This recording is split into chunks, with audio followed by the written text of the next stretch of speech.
mais uma semana se inicia, semana de bênçãos, de esclarecimento. Gente, é tão interessante esse estudo, assim, para mim em particular, porque assim, é gostoso saber que existe uma âncora na terça-feira, sabe? Que mesmo que aconteçam 1001 desafios, aí eu penso na terça-feira, ai meu Deus, qual é o capítulo? Terça-feira tem essa âncora aqui. Compromisso. É uma expectativa muito grande que eu crio em cima da terça-feira. Então é muito gostoso, né? Viver isso. E o estudo de hoje, né, se chama Embaixadores da Esperança. Enquanto eu estava fazendo a leitura, eu lembrei muito das aulas de evangelização de irmã Aristéia, que foi a freira que me evangelizou com 8 anos de idade. A maneira como ela evangelizava a gente, contando passagens da vida de Jesus, e a gente tinha que reproduzir desenhos e fazer um livrinho no final para ter a primeira comunhão no final do ano. Né? Então, assim, várias coisas que aconteceram nesse capítulo me lembraram. Mas algo me chamou a atenção, porque tem detalhes dos ditos e feitos de Jesus que nós espíritas, eu falo por nós, porque assim, falando em algumas casas, já há alguns anos dirigindo estudos, né, a gente percebe um desconhecimento e que isso precisa ser mudado, né, de detalhes importantes que são extremamente simbólicos e que a gente precisa ter em mente. Por exemplo, esse capítulo fala da missão dos 70, né? Vocês já ouviram falar dos 70? Não. Né? Aí a gente percebe, né, que é um detalhe extremamente importante, principalmente para nós espíritas, principalmente para nós que fomos convidados à terceira revelação que é o Espiritismo, né? O Consolador Prometido, para a gente entender que nós, nesse contexto aqui, vamos hoje atuar pensando que somos 70. O que sempre foi nos mostrado os 12. Os 12. Mas eu nunca ouvi falar. Dos 70. Gente, olha que eu já li. Mas você já ouviu falar dos 500 da Galileia? Ainda tem uns 500. Porque os dos 70 virou 500. Bom, De 12 virou 70, de 70 virou 500. Virou 500. Nós estamos nessa. não, mas os 12 são separados dos 70. Os 12 são Eram filhos. E os outros são os discípulos. Isso. Somos nós.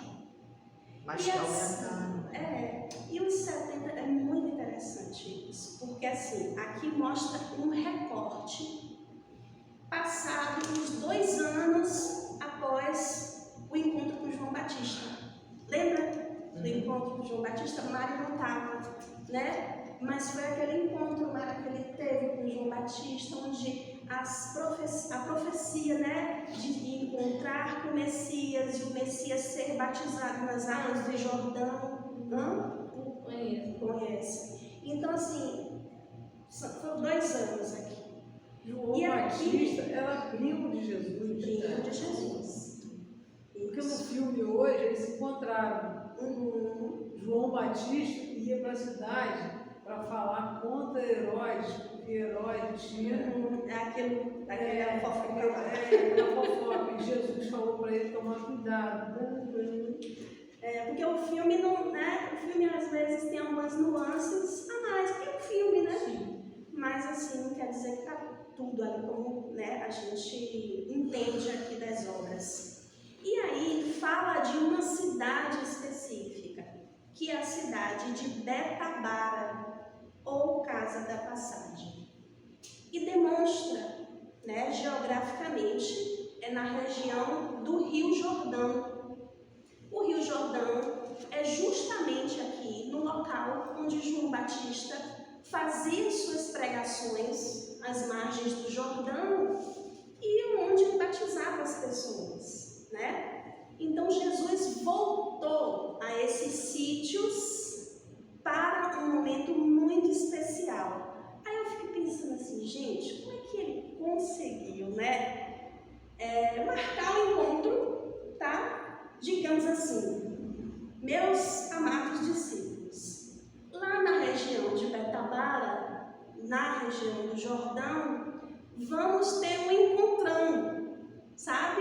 Onde vocês vão seguir para cá, todos juntos, e a gente vai fazer uma avaliação, vai relatar o que foi que aconteceu, porque os 70 foram escolhidos, e a Amélia fala aqui de uma maneira especial. Cadê?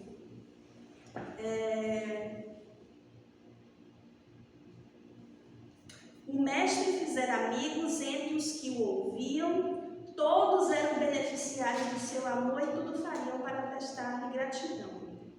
Exultavam de júbilo ao ouvi-lo pregar. Mas Jesus escolheu os 70 de forma especial. Ele, nas andanças dele, pregava, falava, e ali dentre aqueles ele observava qual era o que exalava mais amor, qual era o que estava mais identificado com a proposta. E eles mesmos, né, se apresentavam, sabe? Ou seja, Jesus estava ali capacitando os dispostos. Os dispostos. Não tinha ninguém especial, não tinha ninguém com grandes... Eles eram dispostos, né? Como nós, a gente serve por opção. A gente escolheu. Ninguém está... Você tem que ir, você espírita, você tem que ir fazer, né, a caridade. Ninguém está dizendo isso para a gente serve por opção, são os dispostos. E aí, esses 70 foram escolhidos. E ele enviou os 70, olha que interessante, 2 a 2. Aí tem várias coisas que a gente pode pensar, né?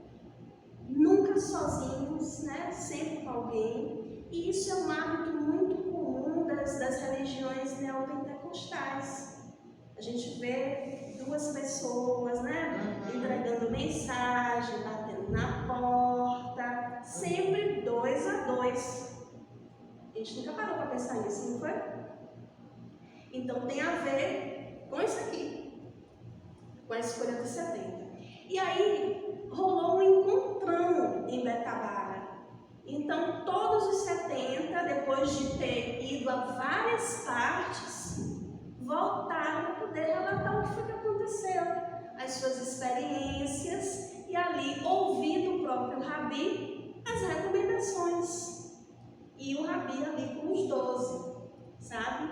Então, muito interessante. Aí me lembrei de um trabalho que a gente participou da Missão do Caminho, que acontece sábado à tarde. Acontece de 14 horas às 15 horas. A gente chega por volta de 1h30 na instituição. Aí tem uma grande sala, onde todos os trabalhadores ficam em círculo. A gente faz uma oração. E os grupos, pequenos grupos, digamos 6 grupos mais ou menos, divididos em polos, partem da mansão e vão até para as comunidades evangelizar, para o centro da comunidade, para o rebuliço, para o lugar onde adotar. Mas aí vão em quantos? 5, 6, é um grupinho, sabe? Vão evangelizar. Uns vão para um lugar que é um abrigo de idosos, outros vão para uma escola. Aí tem os nomes, polo não sei o quê, polo não sei o quê. Outros vão fazer visitas a acamados que já estão cadastrados, né? Outros vão evangelizar crianças numa casinha que compraram lá também na comunidade. E aí, quando acaba o trabalho, reúne-se, todo mundo volta, por volta de 5 horas, para o grupão. E aí os representantes dos grupinhos vão falar suas experiências, o que aconteceu, compartilhar a história. É uma delícia. Avaliação do trabalho do dia. A avaliação do trabalho do dia. Então eu lembrei disso aqui, né? Não é bem parecido? Lembrei disso aqui. Eu fiz assim, poxa, que legal, que interessante. Então a gente percebe que Jesus nos chama a agir. Ele quer que a gente fique acastelado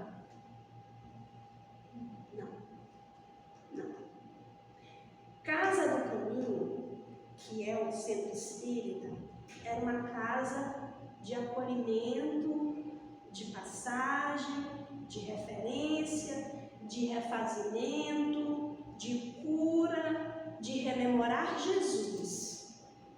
Mas os seus discípulos, eles estavam lá, fora, trabalhando, onde a dor está. É o que Joana fala o tempo todo, os filhos do Calvário, os excluídos do caminho. Olha ali, está tudo ali, viu? Os excluídos do caminho. Então a gente precisa, necessita, é redentor para as nossas almas, estarmos onde a dor está.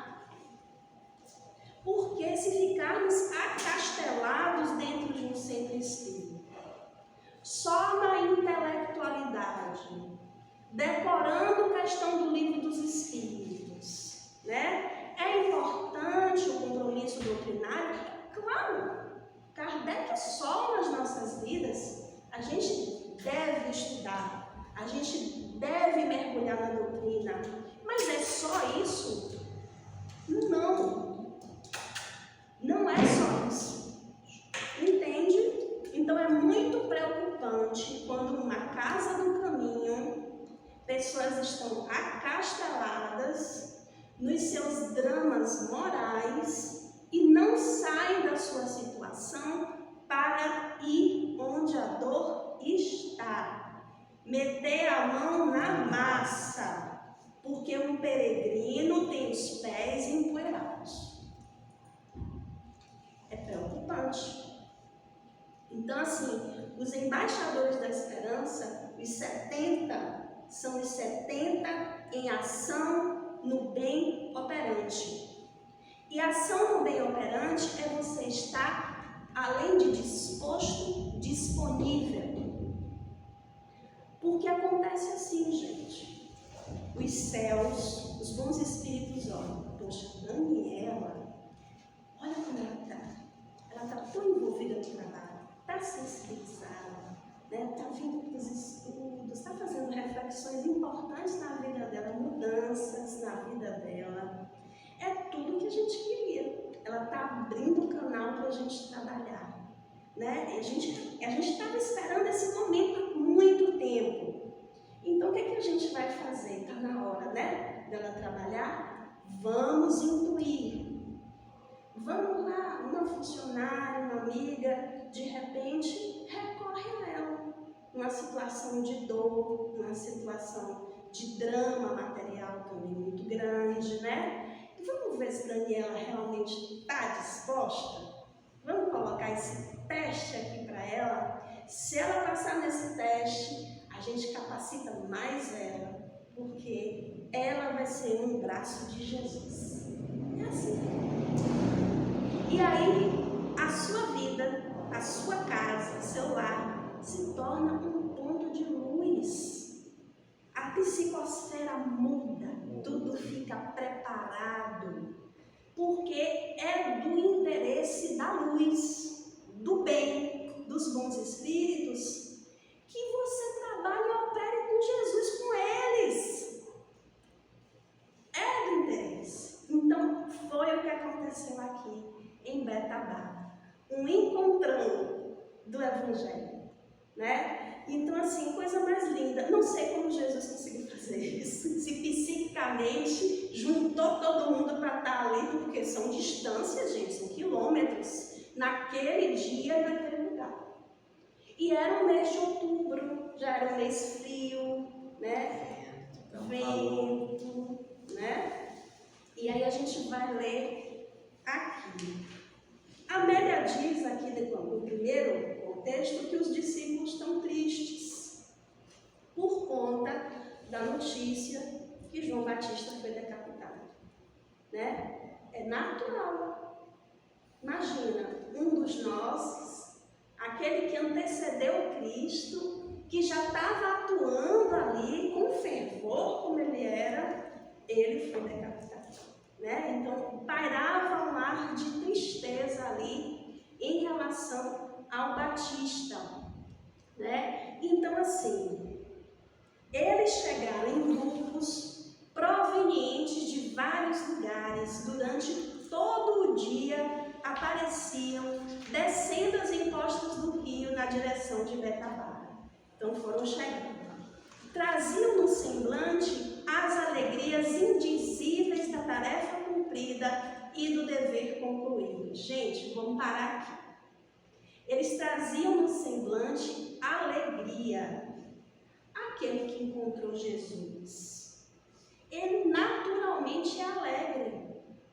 É estranho você ver alguém que disse encontrar Jesus carrancudo o tempo todo. Tem algum problema? Porque naturalmente é uma alegria cristã, ela brota. Porque você deu sentido à sua vida. Sabe? Você deu sentido, você acorda já é. Entende? É assim. Então tem alguma coisa estranha aí. Tristeza no semblante do cristão. É feliz. E eu amo ver as imagens de Jesus sorrindo. The Chosen mostra muito ele sorrindo, sabe?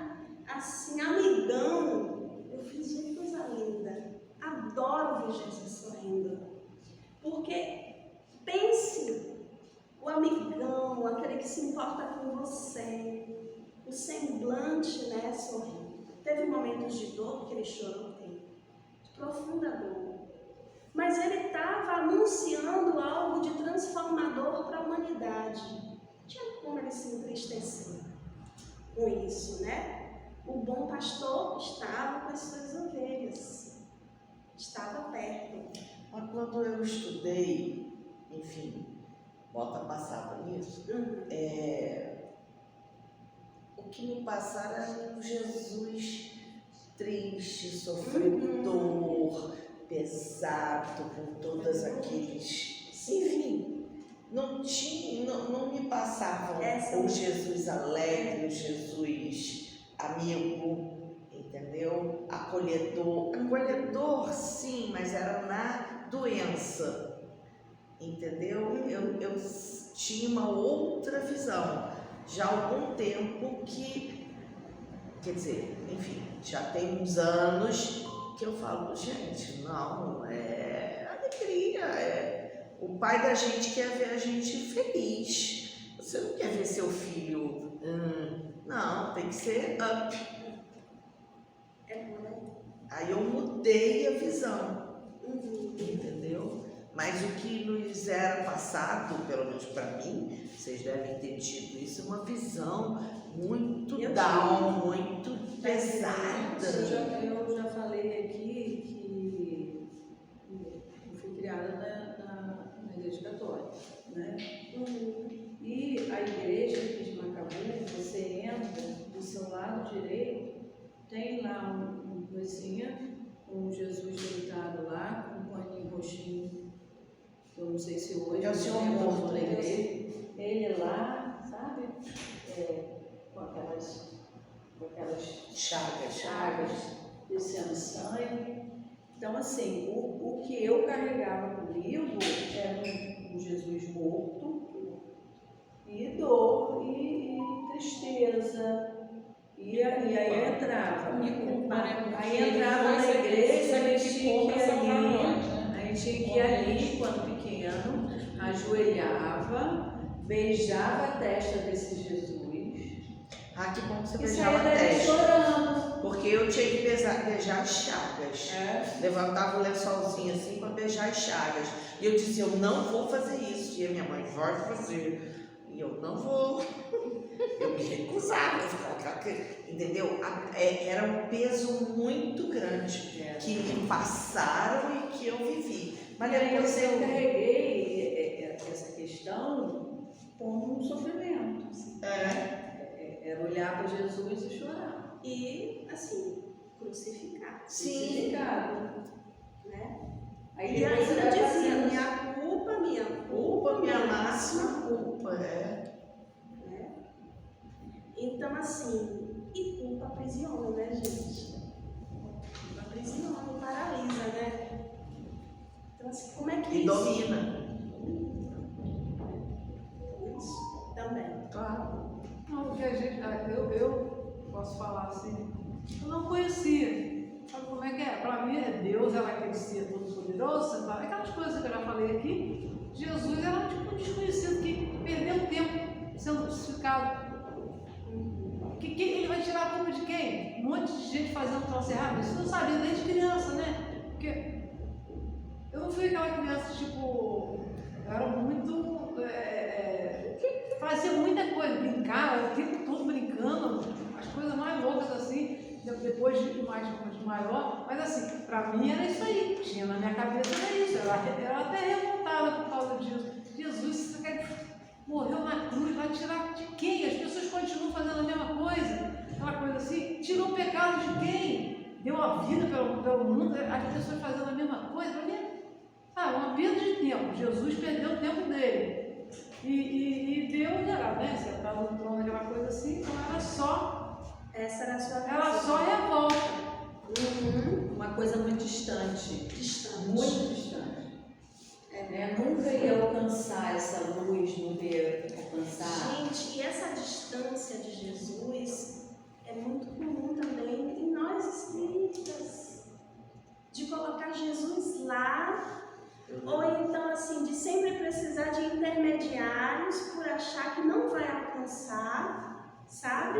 De vez em quando eu falo o seguinte, porque, cara, Jesus não está inalcançável. Não está. Não está inalcançável. Não. É uma virada de Só chave gente muito que grande isso, quando a gente aceita que ele não Sim. não. Né? Próximo, que é Nossa, foi acessível. ensinado assim, então isso está embutido na gente. Mas a gente não pode reproduzir mais isso.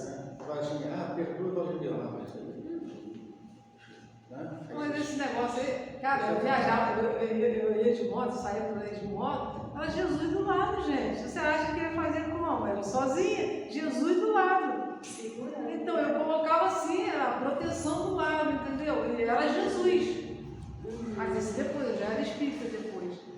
Aí ela diz assim: depois de escolhidos 12, que se encarregariam de espalhar a promessa do reino próximo, ele os chamara dentre os que na multidão o escutavam e amavam. Dissera-lhes algo comovido, ou seja, depois de escolher os 12, ele escolheu os 70. A gente estava falando aqui da missão dos 70, né? Então, como é que ele escolheu? Entre os que o escutavam e o amavam, né? É isso, a gente deixar transbordar esse amor por Jesus, né? E dizer: eu te amo, Senhor. Você é o sol da minha vida, você deu tudo. E o tempo todo a gente falar isso, porque Jesus está presente. Aí ele disse: a seara é grande, mas os obreiros são poucos. Rogai ao Senhor da seara que envie obreiros para a sua seara. E realmente, a seara é grande. Quando a gente fala em seara, o que vocês entendem? Caminho. Serviço, a seara é grande, quer dizer, a missão é grande, o serviço é grande, o que tem que ser feito O que tem que é ser. uma quantidade grande. É o caminho que você vai ter que percorrer, que todos terão que percorrer, é imenso. Mas eu penso também assim, a seara, o nosso espectro da seara é a doutrina espírita. Mas a seara de Jesus, ela é enorme em outras religiões que ultrapassam as barreiras das religiões, né? Os que se dizem cristãos é uma seara muito grande, sabe? Mas, como ele diz aqui, poucos, né? São poucos os obreiros. E isso a gente percebe. Os realmente dispostos são poucos. Porque a gente ainda está preso àquele atavismo das religiões, de ir para a casa espírita, vai para a palestra doutrinária, o passe é uma hóstia, né, como se estivesse comungando, e ali está protegido da semana toda, e novamente gente vai beber na casa espírita e assim minha vida está protegida, meu lar está protegido, eu tomei o passe. Não sai disso. Não fazem grandes transformações. Não sai da sua zona de conforto. Não avança e ficam aprisionados nesse sistema. Ah, mas eu sou espírita há tantos anos. Há não sei quanto tempo. Sabe? Mas a verdadeira transformação, eu vou usar uma palavra, é aquela que nos dilacera por dentro. Um espírito uma vez me disse, um amigo espiritual, poucos querem a cura, mas poucos suportam. Muitos querem a cura, mas poucos suportam o debridar da ferida. Você sabe o que é debridamento, né? Debridamento é um procedimento, né? Médico, né?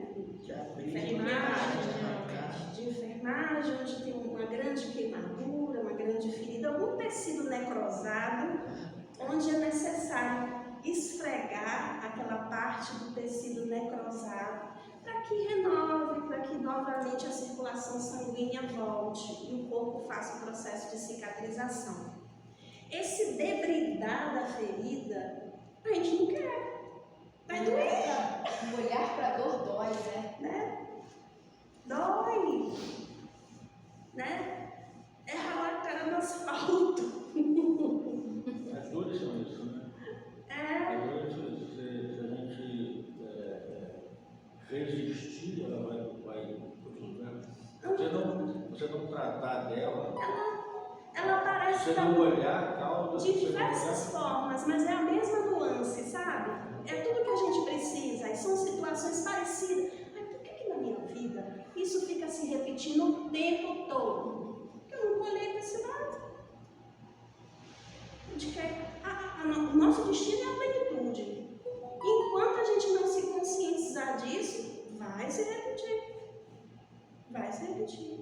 É o que Jung dizia. Se você não tornar consciente, né, as suas questões, né, o inconsciente domina, então você vai chamar isso de destino. Ah, meu destino, isso. Mentira! Foi você que faz esse movimento. Quantas vezes foi necessária e assim, essa dor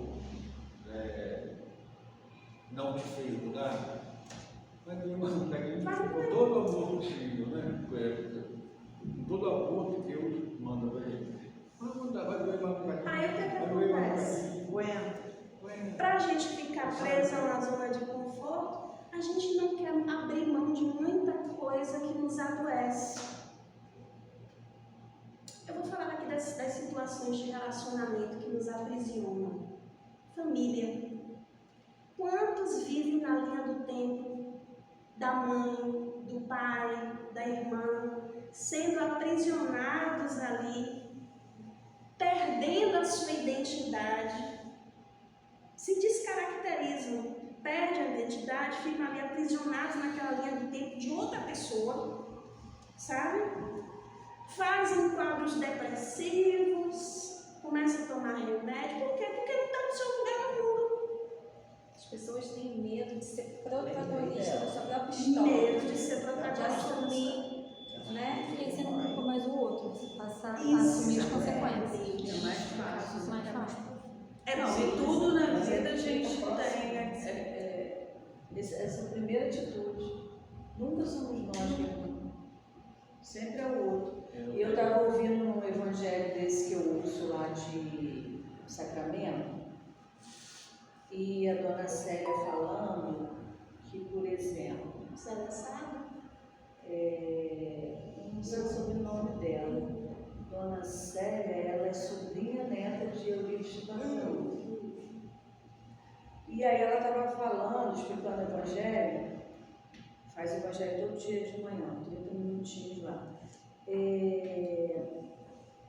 Que às vezes a gente toma algumas atitudes nesse nível aí.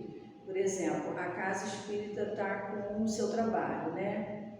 Aí eu não estou satisfeita com o que está acontecendo. É muito mais fácil eu falar, não vou me envolver com isso aqui não, porque não está legal, a coisa não está andando bem, então é muito mais fácil eu me acomodar, né, e deixar para lá do que eu enfrentar aquela situação, mesmo que haja um desconforto, mesmo que haja N coisas para resolver, você vai e se recua. Todo mundo quer Hoje pagar não dá. evoluído.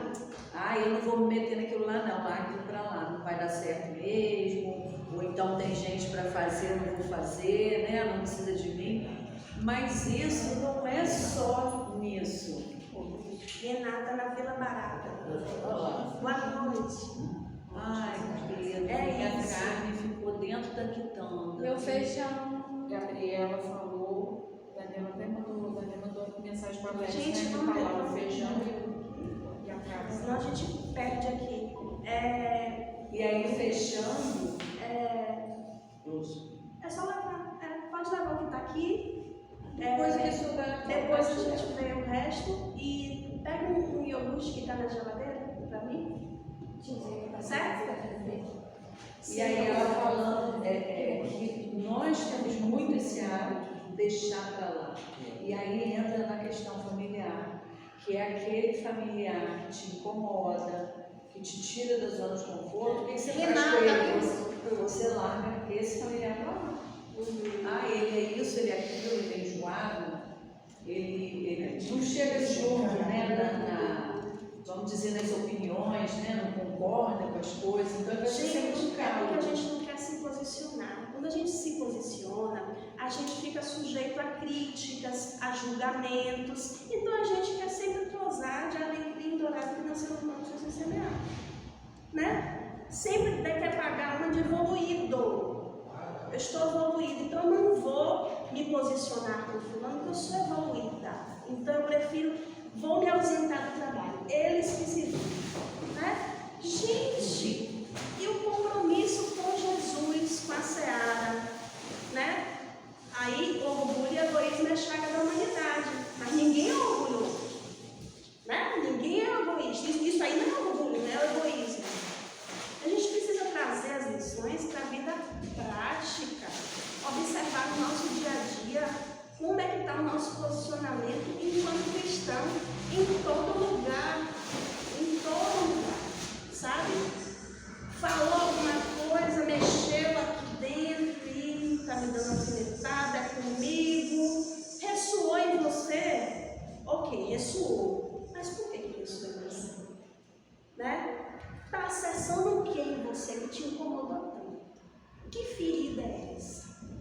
Que está ainda aí, que o outro falou uma coisinha que talvez você não poderia gerar uma dimensão tão grande, mas te feriu. Aí vamos voltar. É mamãe? É papai? Como é que está essa criança? Nem tudo é de reencarnação passada, porque tudo a gente espírita é reencarnação passada. É da minha reencarnação. É um erro, né? Tão grande. Sabe por quê? O que acontece com as reencarnações? Covardia. Se olhar tudo. Deixa eu te falar. As reencarnações, os nossos comprometimentos do passado, deixaram matrizes no nosso perispírito, que é o nosso corpo espiritual, o nosso molde, que vai transformar o nosso corpo. É o perispírito, é como a gente se apresenta. Então, nossos comprometimentos gerou matrizes, né? Em determinados pontos, o que acontece nessa vida, na nossa vida de relação, na nossa vida familiar, vai determinar ou não se o que está lá na matriz do meu perispírito possa se desenvolver. Eu não vim com a propensão para desenvolver uma depressão. O que foi que aconteceu das minhas relações de vida que ressoaram na minha imaturidade espiritual, que eu não consegui lidar com aquilo e que meu corpo fez uma depressão? Meu corpo transformou em depressão. É assim que funciona. Aí Jesus dá outra frase: ide, eis que vos mando como cordeiros ao meio de lobos. Qual é a figura do cordeiro? É um bichinho muito simpático, dócil, fofinho, né? Mas vai pro meio de lobo. o lobo é predador do cordeiro. Então, para a gente entender onde a gente está. A gente não vai comprar flores. Não é isso. Não leveis bolsa, nem alforge, nem alparcas. Alforge era tipo uma bolsa grande de colocar mantimentos, né? E tal. A bolsa representa dinheiro, alparcas, sandálias. Então, assim, a horizontalidade da matéria não é o que importa, né? Vamos trazer a verticalidade da vida espiritual. Porque a gente tende a materializar o que é espiritual. Já perceberam? A gente materializa o que é espiritual o tempo todo. A gente faz isso. A gente não espiritiza a nossa vida. Em qualquer casa onde entrar, direi primeiro: paz seja nessa casa. Se aí houver algum filho da paz, repousará sobre ela a vossa paz. E se não, voltará para vós. Ficai na mesma casa, comendo e bebendo do que eles tiverem, pois digno é o obreiro do seu salário. Ou seja, você levou a palavra. A gente evangeliza, né? O tempo todo a gente evangeliza. Falo da gente mulher aqui, a gente vai fazer uma unha evangeliza. A gente vai trançar o cabelo, a gente evangeliza. A gente vai no mercado, a gente está em conversão e evangelizando. É do cristão fazer isso. É natural, né? A gente evangelizou, jogou a semente. Não estão preparados? Estou aqui querendo ajudar. Olha uma pessoa fazendo ingratidão, não sei o quê. Eu só quero ajudar, a pessoa nem me deu, né, confiança, nem nada. É isso que a gente vai fazer, gente? Semeou, jogou, olhou, tranquilo. A paz vai voltar para você, está tudo bem. Aceitou? Então, o que é comer na mesa, ficar na mesma casa comendo e bebendo? Né? Aceitou? Você está seguro? Sentou, desfruta do banquete do Evangelho com essa pessoa, né? Traz para a sua vida, semeia, faz amigos. A gente fica se queixando de solidão, é porque a gente não está servindo. Quem é solidário não é solitário. Tá se achando sozinho? Tem alguma coisa errada. Está estranho se achar sozinho. Servidor de Jesus sozinho? Estranho. Vamos ir para o encontro da dor. Então, assim, não andeis de casa em casa. O que é não andeis de casa em casa? Às vezes a gente, não sei se aconteceu com vocês, logo quando eu encontrei o Espiritismo, que tudo fez sentido para mim, eu queria espiritizar todo mundo. Todo mundo eu queria espiritizar. Minha família, então, pronto, é agora que vai ser, eu vou ser a salvação da minha família. Jesus, amigo! Aí quando eu comecei a receber o tum de cá, tum de lá, eu fiz, é assim. Vou botar minha viola no saco. Vou botar minha viola no saco. É desse jeito. Né? É assim. Às vezes até desanima. Eu não sou salvadora de ninguém, gente. Eu sou salvadora de mim mesma. O meu papel não é salvar ninguém nessa vida, não. Meu papel é me salvar de mim mesma e me salvando de mim mesma, naturalmente, o que eu encontrei brota como um perfume. É natural. Olha, depois que eu comecei a ser espírita, eu só percebi que, às vezes eu percebi que as pessoas viam que eu mudei, mas ninguém veio ser espírita por causa disso. E com o tempo, as pessoas começam a cobrar da gente para a gente não ir. Mas depois ela percebe que não tem jeito. Você eu não sou e tchau. Desse jeito aí. Agora, tentar mudar não, mas a gente joga, as sementes elas ficam. As sementes elas ficam, elas ajudam o outro, mesmo sendo o outro.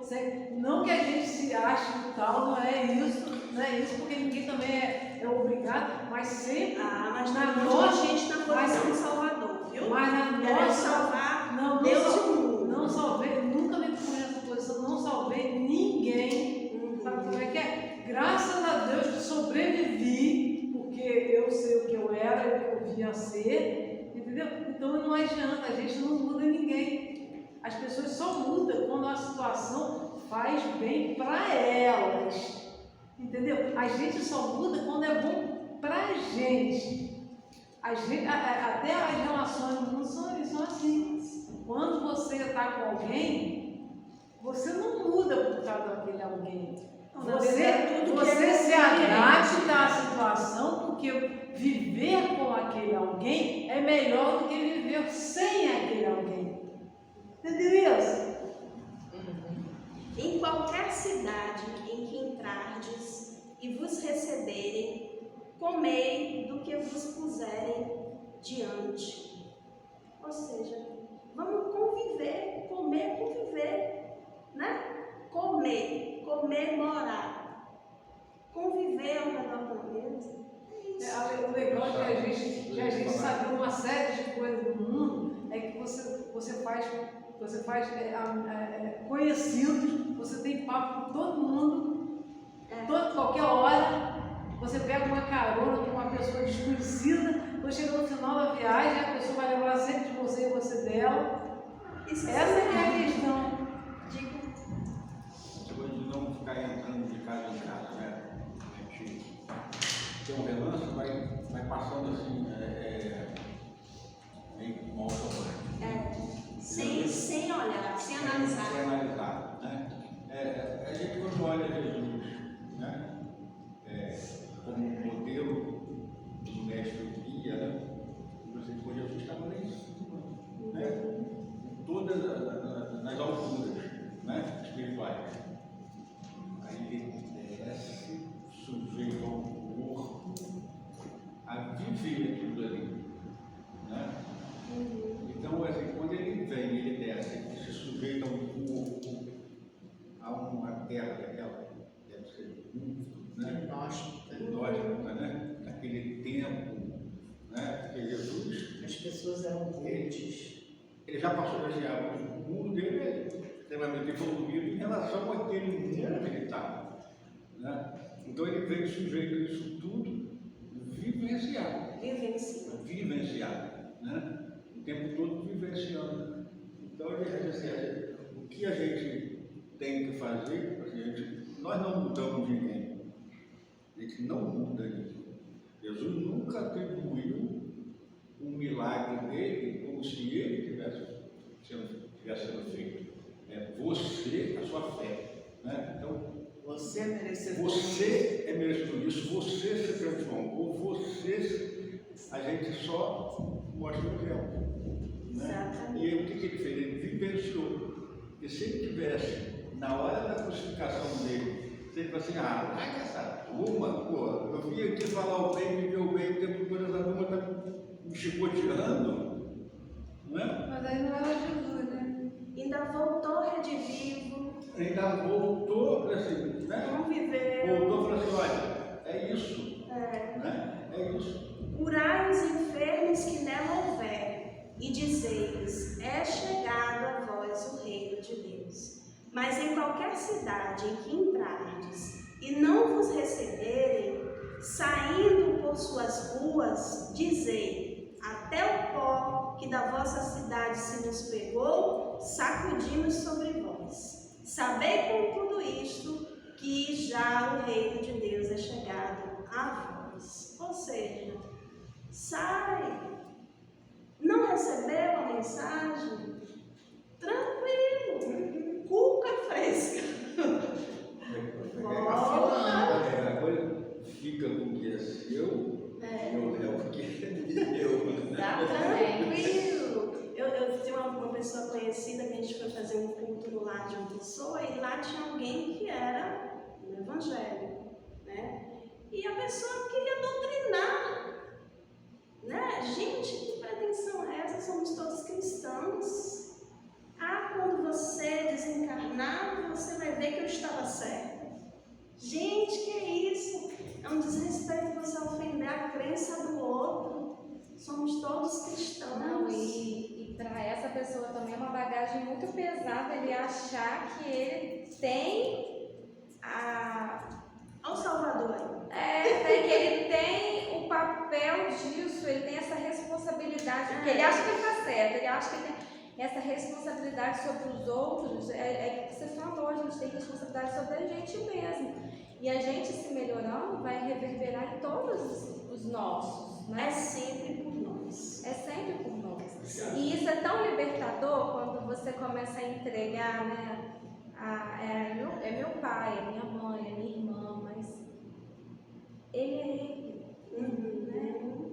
Exatamente. E aqui ele fala sobre Filipe, que foi um dos 12. Filipe, que fora chamado para esparzir as sementes de luz, rogaram primeiro enterrar o pai. Ali estava, agora ouvidos atentos, comovido até as lágrimas, escutando a narrativa eloquente dos ceareiros ditosos. Tocado, seguiria depois a evangelizar como diácono a Samaria, que a gente já falou sobre ela, e o Saron, que é outra religião, acompanhado de suas 4 filhas, todas médiums, né? Então você vê, ele levou isso para a família dele. Ele conseguiu semear no lar dele e as filhas também levaram essa mensagem, um dos 12. Matias, que substituiria Judas depois da tragédia da cruz. Matias é interessante isso, porque a gente também não fala sobre isso. Quando Judas, né, equivocou-se naquele processo, o lugar de Judas ficou vago no colégio apostolar de Jesus. E Matias, que era um dos 70, foi convidado a ingressar no colégio apostolar, né? Então, assim, é uma lição para a gente também. Ninguém é insubstituível. Ninguém. Né? Então, em termos de vida cristã, todos, né, podemos nos remanejar, todos temos a flexibilidade que Deus nos usa de acordo como Ele quer, com as nossas capacidades, a nossa disposição, mas ninguém se considere o eleito, né? Isso não acontece. E aí, chegou a cercou-se com os demais e falou exultante, ao que Matias falou: Mestre, trazemos o coração rico de alegria, como a tâmara madura encharcada de mel.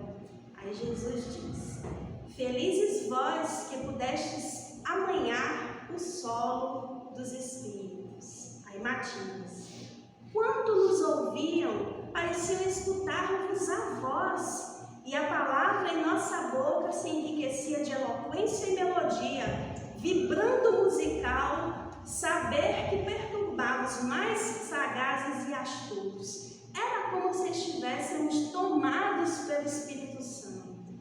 Aí Jesus: Ditosos sois vós, pois oferecerdes condição à verdade. Oferecerdes condição à verdade. Você está preparado. Você criou uma ambiência para que a verdade fizesse de você um canal. Por isso, ditosos sois vós. E recordando com voz pausada, repassada de emoções superiores, continuou o discípulo encantado: Ninguém nos rejeitou em qualquer lugar. Os demônios se submetiam docilmente, muitos dentre os ex-possessos se ajoelhavam aos nossos pés, adorando-nos, como fazem os pagãos diante dos seus ídolos. Esclarecemos-los, estarrecidos. Aí olha o que Jesus diz: acautelai-vos e tendes vigilância. Aí já tá, né? Too much. Não se acha. Tenha quieto, né? Bota a sandália da humildade. Né? O mal é untuoso e a presunção envenena o espírito. Né?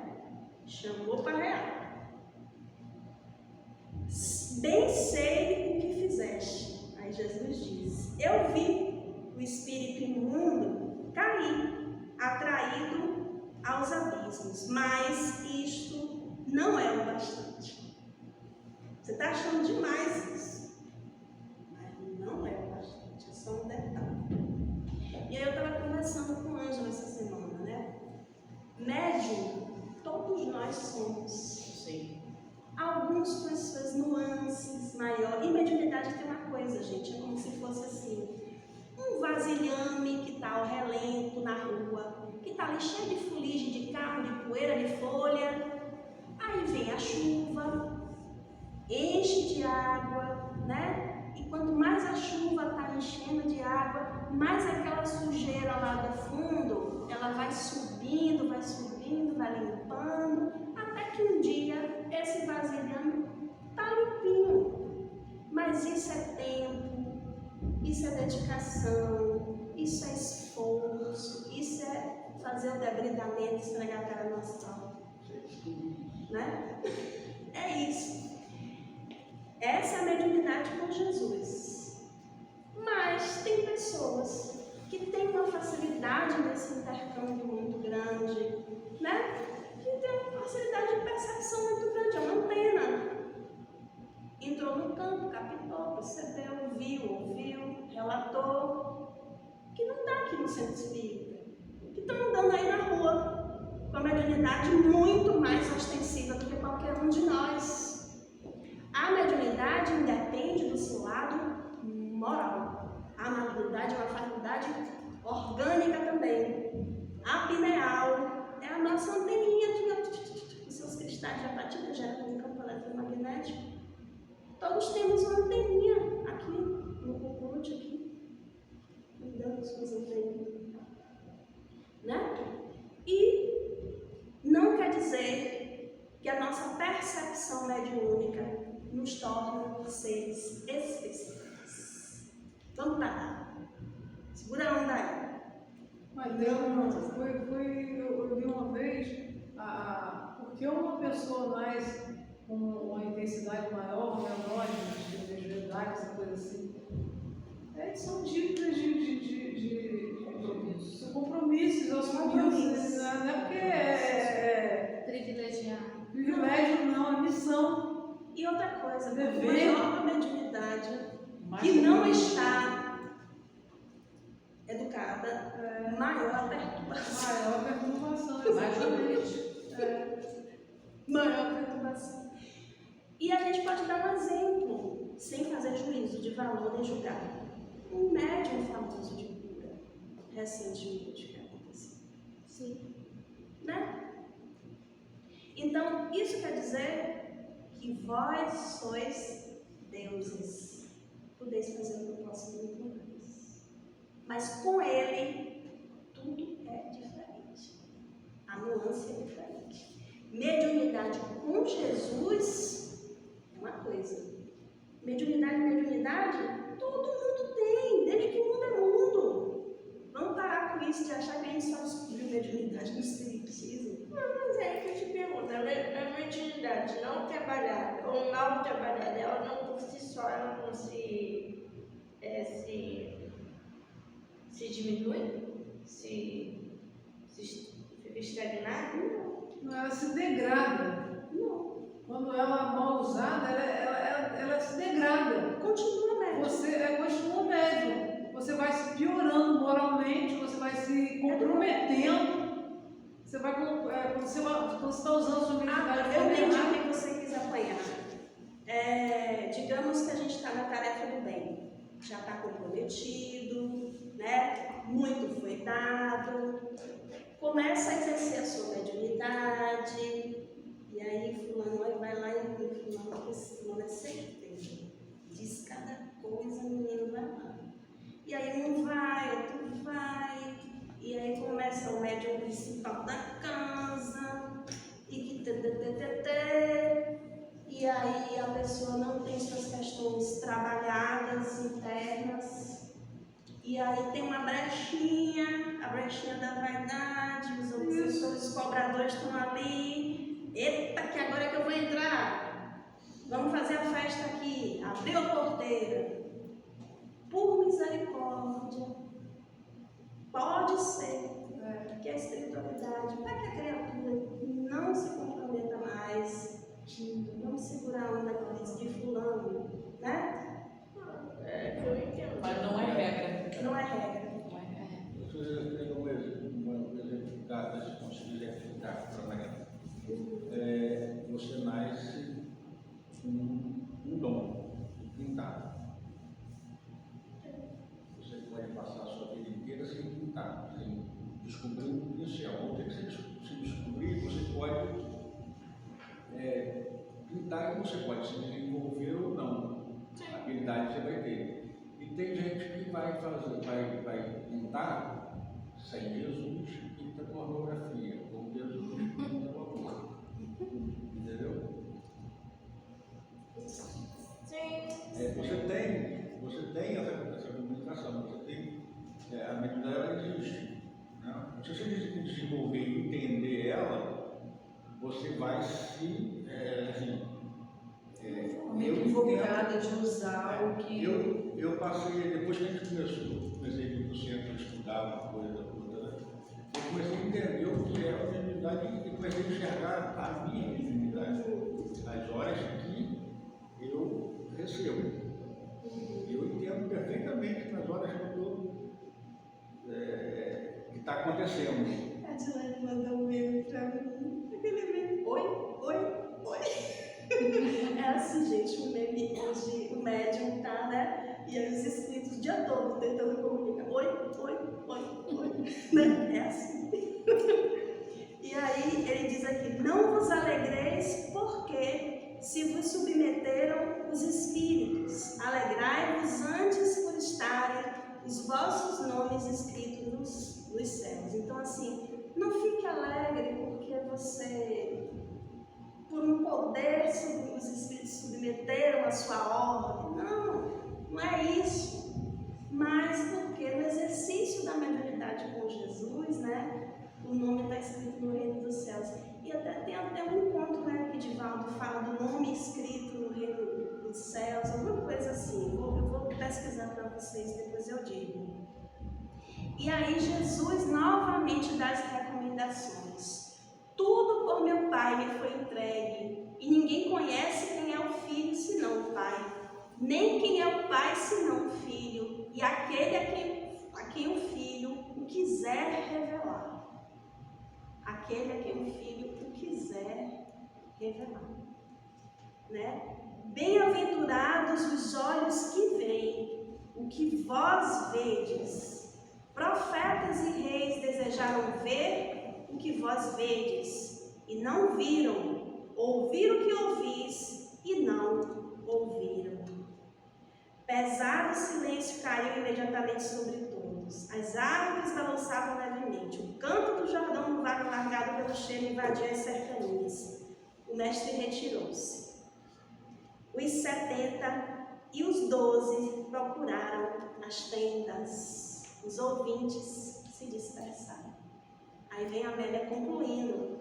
Dentre eles, os 70 chamados para a expansão da palavra de vida, saíram Barnabé, lembra, Paulo Estevão, que colaboraria eficientemente com o apóstolo Paulo, Sóstenes, que também cooperaria nos escritos aos Coríntios, com Paulo, e Cleofas, um dos visitados na estrada de Emaús. Vocês conhecem sobre a estrada de Emaús? Logo depois, 3 dias após a crucificação, Emaús é uma estradazinha que ela saindo de Jerusalém, as pessoas passavam por Emaús para ir para outras regiões. E 2 homens estavam andando na estrada de Emaús e falando sobre o que aconteceu da crucificação, né? O quanto foi difícil, o que foi doloroso e tal, e comentando, como a gente comenta, você viu o que aconteceu, sabe? A gente comenta. E aí, Jesus aparece para eles, redivivo, e pergunta: o que vocês estão comentando? Vocês estão falando sobre o quê? Ah, mas você é da região aqui, você não sabe? Eles não reconhecem Jesus. E Jesus fica caminhando com eles a estrada toda, batendo palmas. papo com eles, e ali a conversa animada. Aí chega um momento do caminho que Jesus desvia o caminho para ir para outro lugar. Eles, não, volte aqui, vamos passar a noite aqui junto todo mundo, né? Ao redor da fogueira, a gente faz a fogueira, se alimenta. E Jesus sim. Aí quando eles sentam ao redor da fogueira, né? Jesus começa a orar e eles fecham os olhos. Quando abrem os olhos, cadê Jesus? Aí que a ficha cai. Né? Eles falam, nossa, por isso que a gente estava sentindo aquela emoção toda. Né? Ele falava, parecia, não sei o quê, não sei o quê. Aí Cleó, esse acontecimento foi tão impactante para Cleófas, né? Que ele continuou reverberando isso depois. Então, para a gente entender a fé dos cristãos primitivos, que entravam nas arenas para serem devorados pelos leões, cantando hosanas, a gente entende que um acontecimento desse aqui impacta a vida da pessoa de forma tamanha. Aqui, vocês aqui, alguém já leu o livro do Paulo Estevão? Já tem muito tempo. Já lemos. Quando eu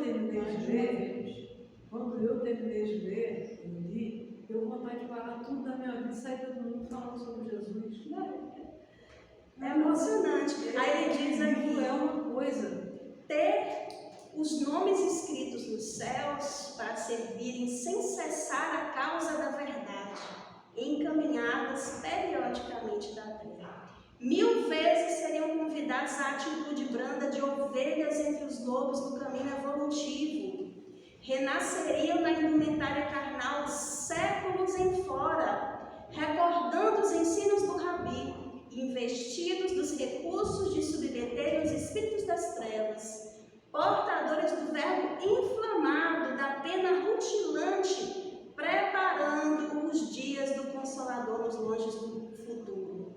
Mas voltariam, principalmente, para viverem o Evangelho, a se entibiar com o perpassar dos tempos, de modo a mantê-lo vivo e estuante até o momento de reconstituição do mundo, no instante da sinfonia imponente entoada pelas vozes dos céus. Ou seja, esses 70, que depois viraram 500, porque quando a gente for lá ver o Sermão da Ascensão, que é aquele momento lá no último capítulo de Boa Nova, o Sermão da Ascensão é o momento onde Jesus ascende depois de redivivo.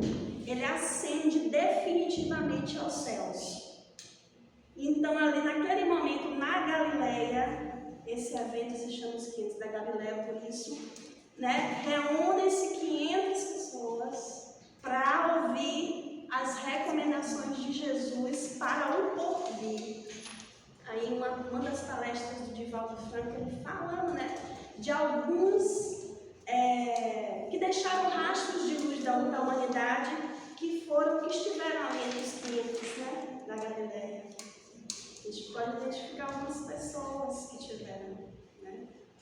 Joana de Cusa era uma delas, que hoje é Joana de Ângeles, ela era das 500, né? João Evangelista, que depois reencarna como Francisco de Assis, um dos 500 da Galileia. Olha quanta gente fez diferença no planeta